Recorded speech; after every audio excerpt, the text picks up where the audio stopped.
నియోజకవర్గం వంగూరు మండలం తుమ్మలపల్లి గ్రామం నుంచి కల్వకుర్తి నియోజకవర్గ జేపీ నగర్ దగ్గరలో ఇటుక బట్టీలకు ఒండ్రు మట్టి తరలిస్తున్న రమేష్ గౌడ్ వంగూరు వాసి 2 రోజుల నుంచి 5 టిప్పర్లు ఒక పిటాచీతో వందల ట్రిప్పులు ఒండ్రు మట్టిని ఇటుక బట్టీలకు తరలిస్తున్నా పట్టించుకోని అధికారులు ఎలాంటి అనుమతులు లేకుండా 2 రోజుల నుంచి ఇష్టారాజ్యంగా అక్రమంగా ఒండ్రు మట్టిని తరలిస్తున్నారు.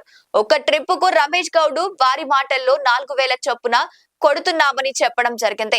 ఇంత సులభంగా మట్టి రవాణా జరుగుతున్నప్పటికీ శ్రీశైలం హైదరాబాద్ ప్రధాన రహదారి గుండా తరలిస్తున్న రెవెన్యూ విభాగం గానే పోలీసు విభాగం గాని ఎవరూ కూడా పట్టించుకోవడం లేదని ఎంఆర్ఓ గారికి కార్యాలయానికి వెళ్లి సంప్రదించగా తమకు ఎలాంటి సమాచారం లేదు, ఎలాంటి అనుమతులు తాము ఇవ్వలేదని చెప్పడం జరిగింది. నేను ఎంఆర్ఓ గారితో మాట్లాడుతుండగానే నా మొబైల్ నంబర్ వెంటనే ఎవరైతే మట్టి తరలిస్తున్నారో వారికి ఇవ్వడం జరిగింది. వెంటనే వాళ్ళు నాకు ఫోన్ చేయడం మొదలు పెట్టారు. దీన్ని బట్టి అర్థమవుతుంది ఎంఆర్ఓ గారికి ఖచ్చితంగా ఇందులో ఇన్వాల్వ్మెంట్ ఉంది కాబట్టి సంబంధిత వ్యక్తులపై వెంటనే చర్యలు తీసుకోవాల్సిందిగా ఎంఆర్ఓ గారిని కోరడం జరిగింది.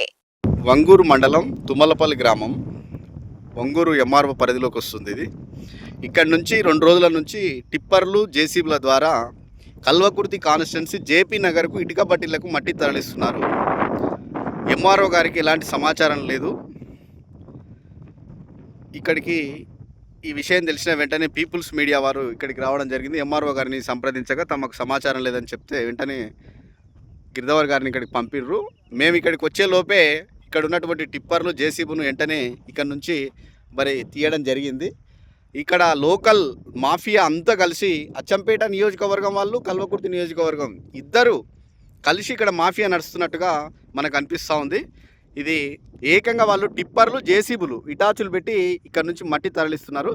దీనిపైన మరి యాక్షన్ తీసుకోగలరని మనవి.